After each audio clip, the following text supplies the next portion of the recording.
উত্তর ত্রিপুরা জেলার ভারত বাংলাদেশ সীমান্তের ইয়াকুবনগর ও জলাবাজার এলাকায় যেখান থেকে ভারত বাংলাদেশের মধ্যে পণ্য রপ্তানি কার্যক্রম চালানো হয়, আজ সেখানে বিশ্ব হিন্দু পরিষদের উদ্যোগে একটি বিক্ষোভ মিছিল অনুষ্ঠিত হয়।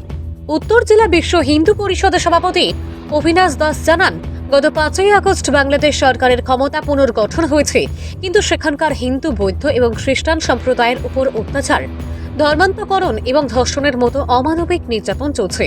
আন্তর্জাতিক কূটনৈতিক পরিস্থিতির কারণে এতদিন বিশ্ব হিন্দু পরিষদের পক্ষ থেকে বড় কোনো বিক্ষোভ করা হয়নি। তবে বর্তমানে পরিস্থিতি গুরুতর হয়ে উঠেছে। গত 25 তারিখ বাংলাদেশ সরকারের নিরাপত্তা বাহিনী হিন্দু সন্ন্যাসী চিন্ময় কৃষ্ণ দাসকে গ্রেফতার করেছে এবং এখনও তাকে মুক্তি দেওয়া হয়নি। এই ঘটনার প্রতিবাদে আজকের বিক্ষোভ মিছিল অনুষ্ঠিত হয়।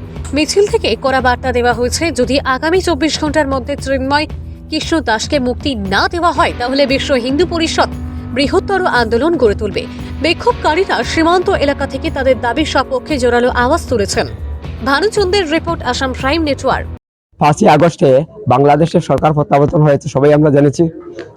প্রত্যাবর্তন হয়েছে তাদের দেশ, ভালো কথা, কিন্তু সেখানে যে বসবাসকারী হিন্দু, বৌদ্ধ, খ্রিস্টান সবাই ওই দেশের নাগরিক ছিল। তাদের উপরে অকথ্যভাবে অত্যাচার হয়েছে, তাদের বলপূর্বক তাদের সম্পত্তি লুট করা হয়েছে, নারী দর্শন করা হয়েছে, ধর্মান্তর করা হয়েছে। তারপরেও কিন্তু আমরা ভারত থেকে কোনো করি নাই, চুপ করে নাই। আন্তর্জাতিক আভ্যন্তরীণ ব্যাপার ছিল, কিন্তু ইদানিতে দেখে দেখে আমাদের সাধু সন্ন্যাসীদেরকে তারা টার্গেট করছে, তাদেরকে তুলে নিচ্ছে। গত 25 তারিখে হিন্দু হৃদয় সম্রাট, যিনি যার আওয়াজে শত শত হিন্দু জেগে উঠেছিল, লক্ষ লক্ষ হিন্দু জেগেছিল, আকাশের পাখিরা পর্যন্ত সাড়া দিয়েছিল, সেই চিন্ময় কৃষ্ণ দাস ব্রহ্মচারীকে ঢাকা থেকে অবৈধভাবে উঠিয়ে নিয়ে যায়। এখন পর্যন্ত তার মুক্তি প্রদান করা হয় নাই।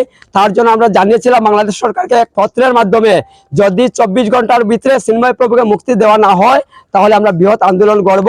তারই প্রতিবাদে আজকে আমরা একটা ছোট্ট মিছিল করেছি।